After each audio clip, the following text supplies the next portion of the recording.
first up, we got the new Supergirl trailer. Frank, did you have a chance to check this out? Oh, hell yeah, I did.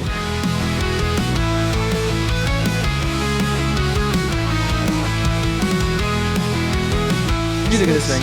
This looks so good. I'm excited. I love the new Superman. I'm glad. I mean, I hope we're not sure about the fate of DC moving forward, but at least this movie's done. I'm very excited about it. I think it really captured a lot of the like kind of retro vibes of Guardians of the Galaxy. That's what everybody's saying. Yeah. It looks like it.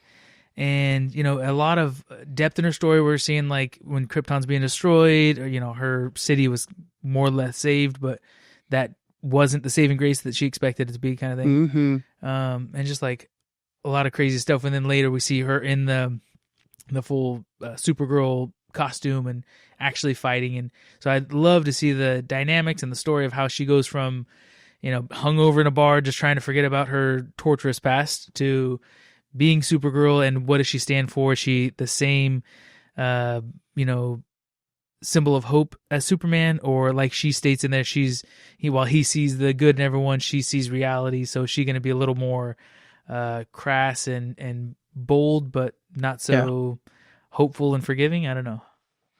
This book, John, and I tell you, it's one of my favorite books of the last decade. I would say top 3. Mm-hmm. Dark Knights of Steel's up there as well. Of course, I've brag about that one too. And it makes me think we probably should bring back the comic book club that we used to do, 3 years ago, that me and Squeaks would do on the show. And maybe we'll bring that back for this, because I really want to dive into this character more. And because there's so many people who were in the comments.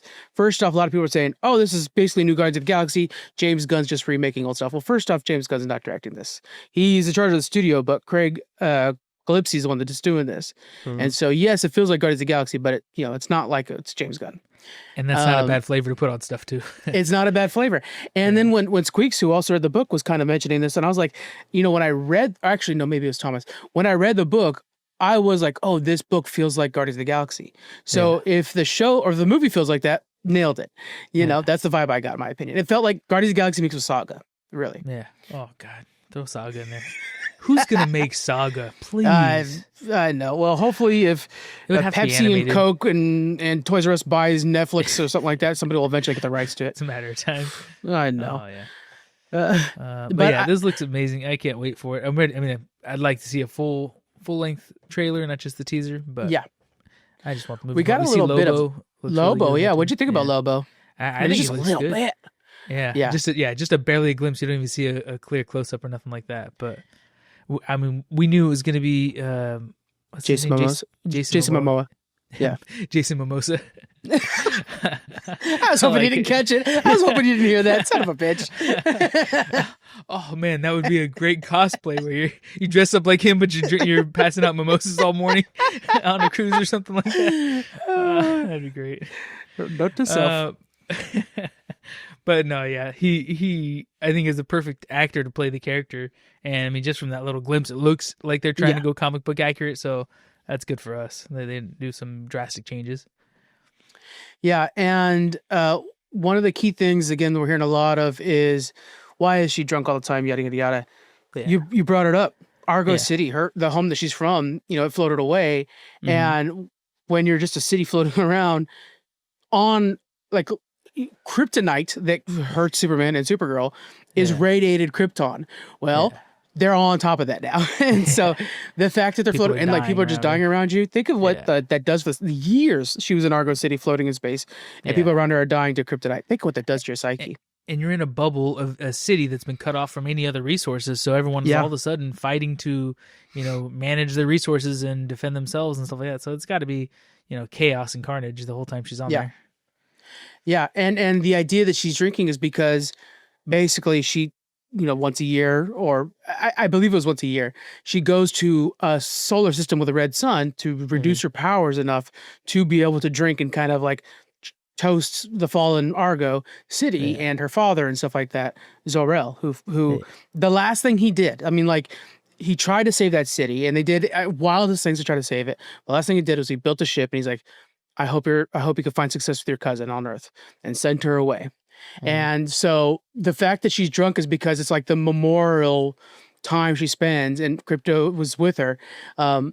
on a red sun planet. And just Ruthie comes in, this little girl whose dad is killed by Krem of the Yellow Hills, and she needs someone to help avenge her dad's death.